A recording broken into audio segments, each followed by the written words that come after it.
Ya, saya kalau udah bicara dengan mereka, saya nggak tahan memang. Selalu tercekat. Karena saya juga selalu menganggap mereka gimana? Sebagai orang yang kalau udah di sini tuh kejahatannya nggak kelihatan.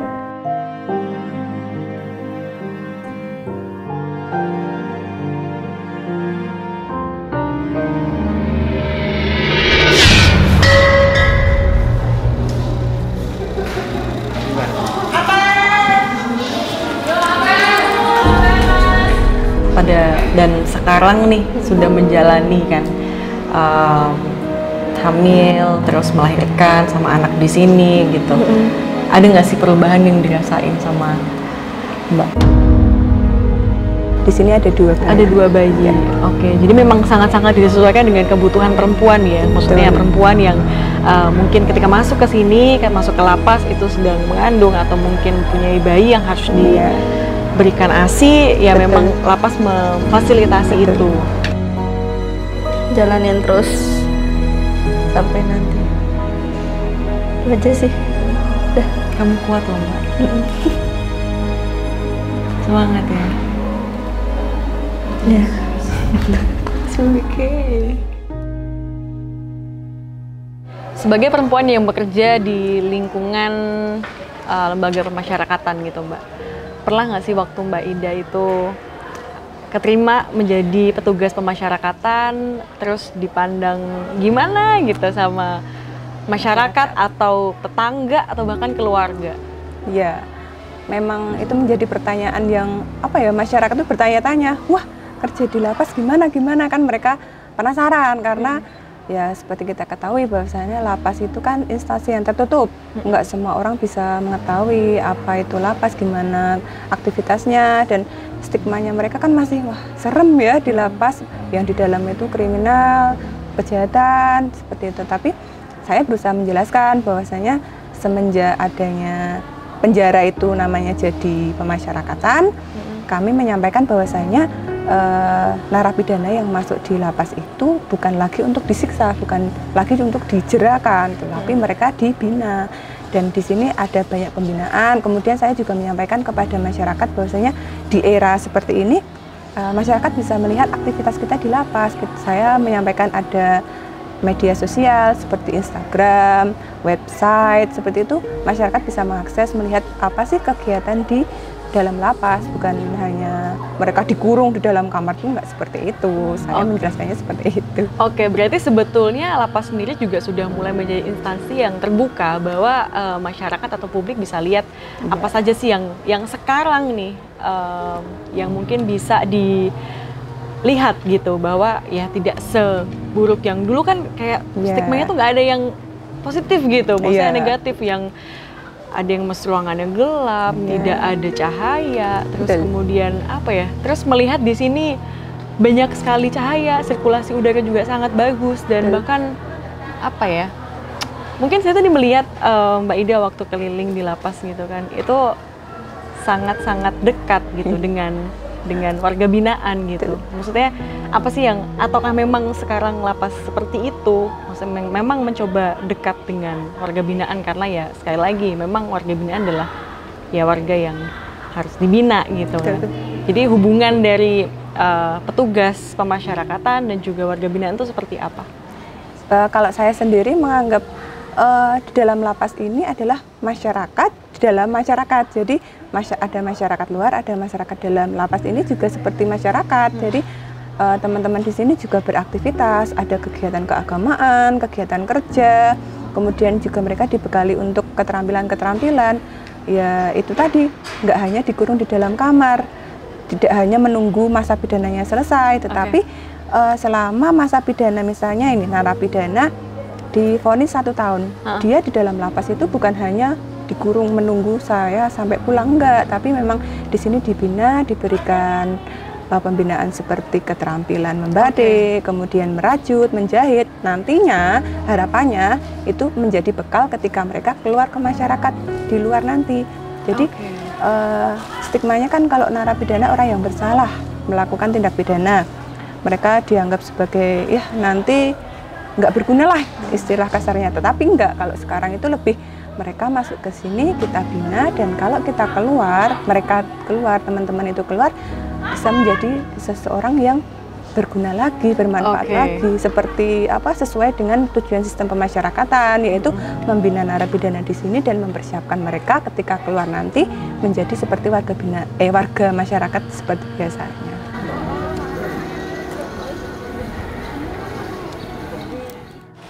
Jadi seorang pegawai lapas itu harus bisa menjadi pembina mereka.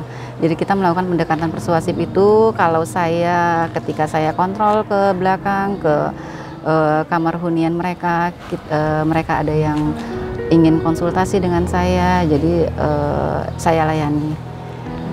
Permasalahan mereka baik di rumah maupun permasalahan dengan teman-temannya yang ada di sini, itu kita tampung semua. Saya berusaha untuk mencarikan solusi, membantu, minimal membuat warga binaan itu bisa tenang lah. Biasanya saya arahkan ke ini sih, kegiatan kepribadian. Jadi kalau dia agamanya Muslim, saya arahkan untuk lebih kuat lagi ibadahnya, lebih rajin lagi, puasanya mulai belajar.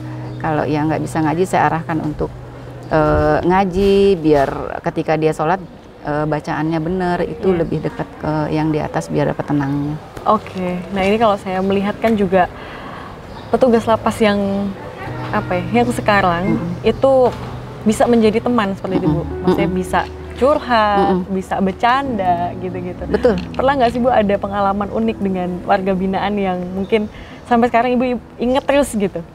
Iya, banyak sih. Banyak ya pengalaman kita. Saya kurang lebih dari tahun 2010 sudah berhubungan erat dengan mereka, dengan 3 UPT di Rutan, di Lapas Wiro, kemudian terakhir di LPP ini. Di LPP saya hampir 4 tahun ya, 4 tahunan saya di sini. Banyak sekali hal-hal yang sangat terkesan oleh mereka. Memang kita seorang pegawai lapas itu, terutama saya mungkin yang notabene-nya tanggung jawabnya lebih besar setelah buka lapas ya. Kita memang harus menjadi teman mereka, menjadi kakak mereka, meskipun umur lebih muda daripada mereka, mereka melihat kita juga, kita harus bisa menjadi seorang ibu. Jadi ketika mereka membutuhkan itu, berkeluh kesah mengenai masalah mereka, ya insya Allah kita akan bantu semua.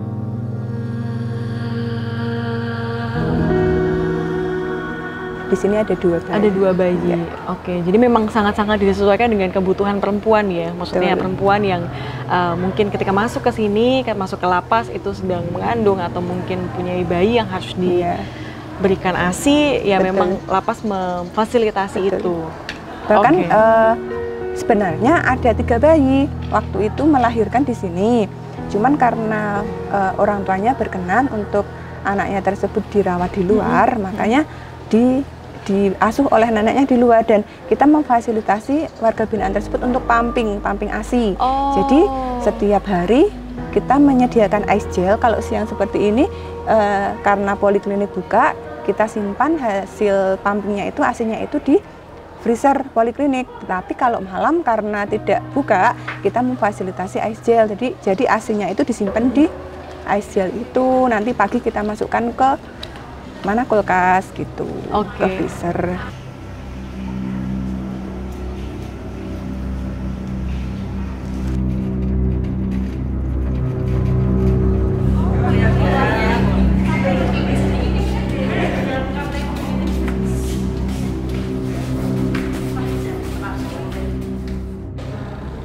Dulu pas tahu gitu ya akan masuk ke lapas perempuan, pernah ada bayangan nggak sih ketika masuk lapas dan merawat anak gitu, membawa bayi maksudnya? Belum ada sih, soalnya saya ketangkep itu baru tahu kalau hamil. Oh gitu? Belum, jadi saya ketangkep bulan Mei, baru telat bulan itu. Jadi gitu. pas ketangkep pas telat ya itu. Berarti 9 bulan di sini? Iya, 9 bulan di sini. Dan sampai setelah melahirkan pun di sini juga? Iya. Dan apa ya, maksudnya kan susah nggak sih Mbak? Maksudnya di dalam lapas kan banyak banyak. Mungkin orang mikirnya ya, wah akan duh kasihan Macem-macem. anaknya atau apa. Padahal kan sebenarnya ya Enggak. sama seorang ibunya sendiri gitu. Di sini nggak sulit. Apa kalau sakit dikit apa kenapa dikit langsung ke poli udah bisa, langsung ke dokter udah bisa. Terus butuh apa tinggal minta. Terus kan banyak yang ngurus tuh jadinya enak kayak gitu. Oh, karena satu blok ini ibaratnya kenal semua Iya. ya. Oke. Terus dengan kehadiran anak gitu, maksudnya di sini jadi lebih seru atau mungkin kadang aduh repot, kadang apa? Ya, seru-seru repot lah. Oh gitu. Tapi biasanya aktivitas tiap hari di sini kayak gimana? Apa ya, macam-macam ada. Tergantung minat kita kan mau apa. Kalau saya kan akustik jadi kebanyakan seringnya main musik kayak gitu. Oke, jadi pagi apel dulu kan? Pagi. Apel. Terus? Nanti apa ya, makan sarapan. Terus nanti makan siang lagi, terus nanti apel lagi sampai tutup blok itu jam 4:30 itu tutup blok. Oh, sekali masuk blok. Baru apa? Jadi selama satu hari itu Macam-macam kok, ada yang minatnya kan, ada yang ngerajut, ada yang batik, ada yang bakery, ada yang apa ya lagi ya? Ada yang salon. Kayak gitu, jadi banyak. Ada yang nari Oke, juga. jadi keseharian sebenarnya ya mengikuti apa yang jadi minat kita gitu. Terus kalau misalnya pas ada baby gitu, pas lagi mengikuti minat gitu, dibawa siapa? Dipegang Di siapa sini baby? semuanya diputer-puterin Oh, aja. diputer-puterin. Oke, malah jangan pegang dong. Jarang pegang, jadi jarang banget pegang bayi. Oke, pegangnya malah Pas pas tutup blok itu. pas tutup blok. Oh, pas sudah mau tidur segala macam, Iya. selesai aktivitas siang ibaratnya. Iya, Oke. jarang dipegang. Ada batasan nggak sih Mbak? Maksudnya kan pas masuk itu pas hamil, terus kemudian melahirkan, terus anak juga ikut dibawa ke sini karena masih membutuhkan ASI juga. Itu ada batasan nggak untuk anak? Oh, di sini sampai umur sekian, gitu. Baru kemudian ya mau nggak mau harus di luar, gila, pisah gitu sama anak. Ada di sini batasannya 2 tahun itu maksimal. Oh, maksimal 2 tahun. Oke. Jadi emang apa ya, nggak bisa Nggak bisa lama nanti, itu. nanti sampai TK SD. Iya, Gini iya. terus. Tapi pernah kepikiran nggak nanti kalau misalnya anak udah ngerti gitu ya, tuh ngobrol sama anak dan menjelaskan keadaan Mbak sekarang atau bahkan dulu mungkin dia pas lagi bayi, mau ngejelasin apa gitu, udah kepikiran? Saya sih belum? jelasin sejujur-jujurnya lah, dulu lahir di sini, dulu lahir di penjara kayak gitu kan. Jadi malah bukan, tapi jelasinnya nggak nakutin gitu loh, jelasinnya sambil bercanda kayak gitu. Dulu tuh kamu lahir di penjara loh, kayak gitu maksudnya. Oke. Kayak gitu. Terus anak umur sekarang 9 bulan. 9 bulan, berarti masih ada cukup waktu untuk bareng-bareng anak Iya. gitu ya. Udah kepikiran mungkin nanti kelar dari sini mungkin apa saya setelah 2 tahun si adek itu akan sama siapa atau pulang? Udah kepikiran. Mau sama orang tua aja nanti. Oh, sama orang tua. Oke. Soalnya saya masih lama di sini. Oke. Ada ketakutan nggak mungkin ketika berpisah sama adik terus kemudian aduh gimana cara aku ngerawat dia ya, cara ngedampingin aku gimana ya? Belum tahu ya, soalnya belum ngerasain, jadi masih belum tahu rasanya gimana. Atau takut apa gitu belum tahu. Oke, tapi di sini dibatasin nggak sih ketika misalnya mau ketemu sama keluarga atau dijenguk misalnya? Sekarang sih karena corona jadi dibatasin. Jadi cuman bisanya video call, cuman bisa telepon kayak gitu. Oke. Karena corona ini, tapi kalau nggak corona sebenarnya bisa ada kunjungan kayak gitu. Dulu pas tahu waktu hamil dan pada akhirnya akan masuk ke lapas gitu ya Mbak, itu Mbak rasanya gimana? Apa ya, rasanya tuh pertama ketangkep nih ya, rasanya itu marah. Kok bisa ketangkep gitu kan, saya narkoba atau itu kasusnya. Jadi marah pertamanya. Terus lama-lama tuh masa-masa paling sulit sih masa-masa sidang ya. Soalnya kan tuntutan, vonis itu kan belum tahu.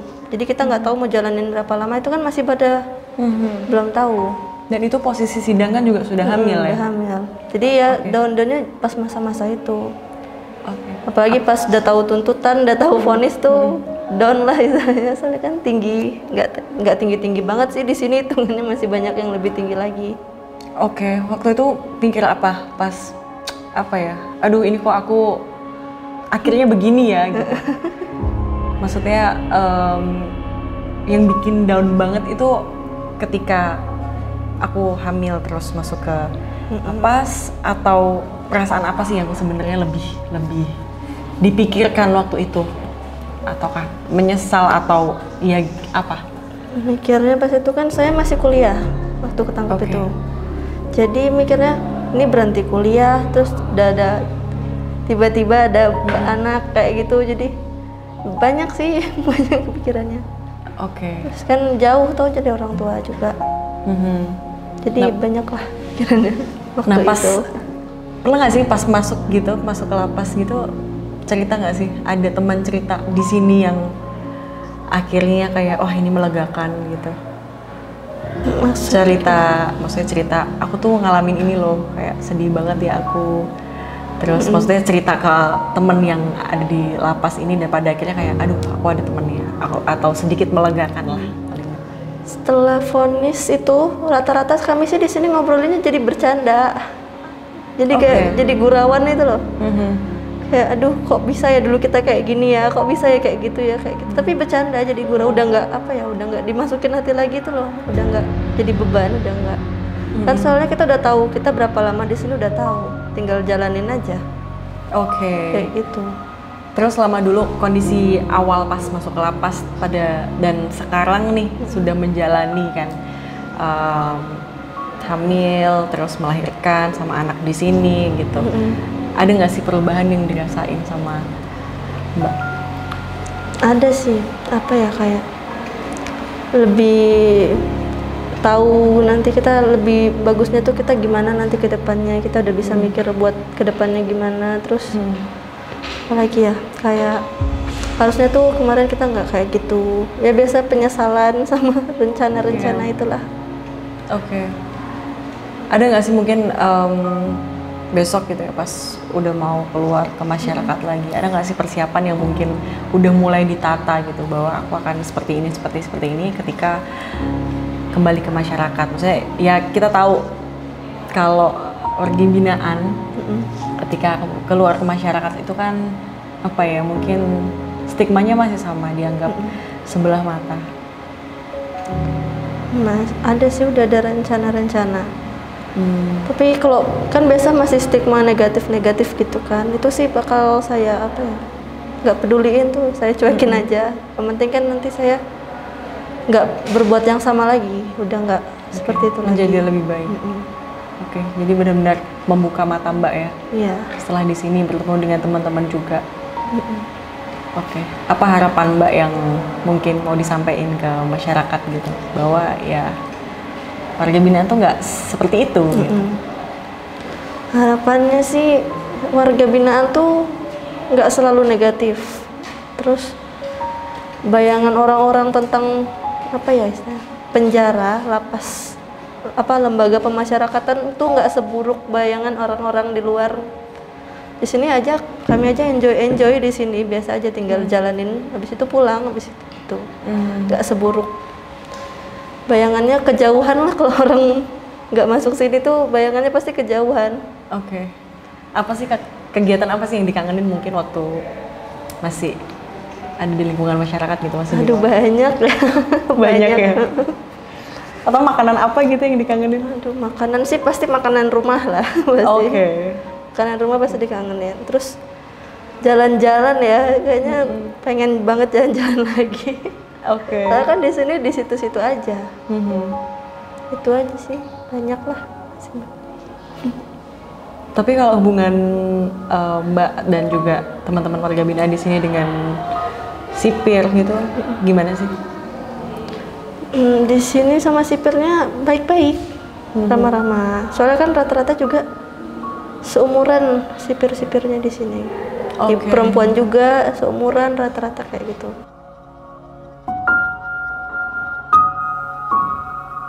Seiring dengan perkembangan dari sistem peradilan pidana, yang mana ketika di masa lalu bahwa sistem kepenjaraan adalah betul-betul memberikan efek jera terhadap para pelanggar hukum, namun meminimalisir semua pembinaan yang diberikan.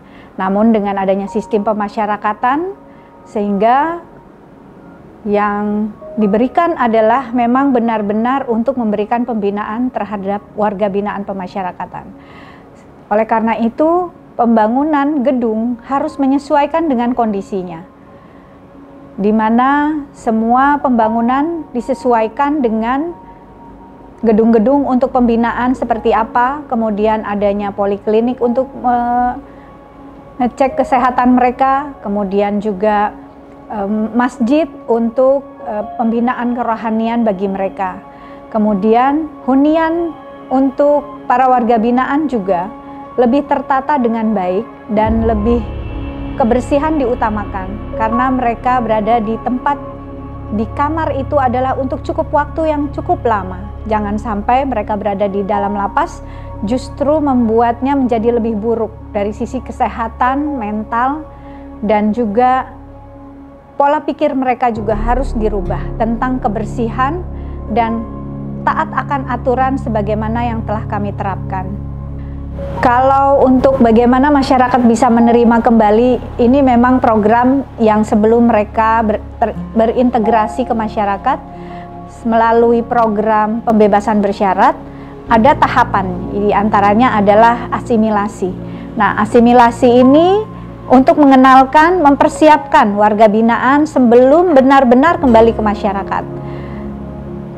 Kita pernah seringkali kemudian diundang oleh kantor wilayah untuk penampilan warga binaan tentang tarian. Kami sudah melatih mereka, melatih menari, tidak kalah dengan para profesional, sehingga itu juga yang bisa menguatkan mental mereka. Karena kalau hanya berlatih di dalam saja juga mental mereka kuat, sepertinya bahwa kami baik-baik saja, tapi ketika tampil di masyarakat terlihat sekali bahwa mereka memiliki mental yang tidak begitu kuat, artinya sudah drop lebih dulu. Tampilan tarian itu akan terlihat karena tidak ada senyum, gerak juga seperti hanya mengikuti saja alunan suara musiknya, tapi tidak dinikmati.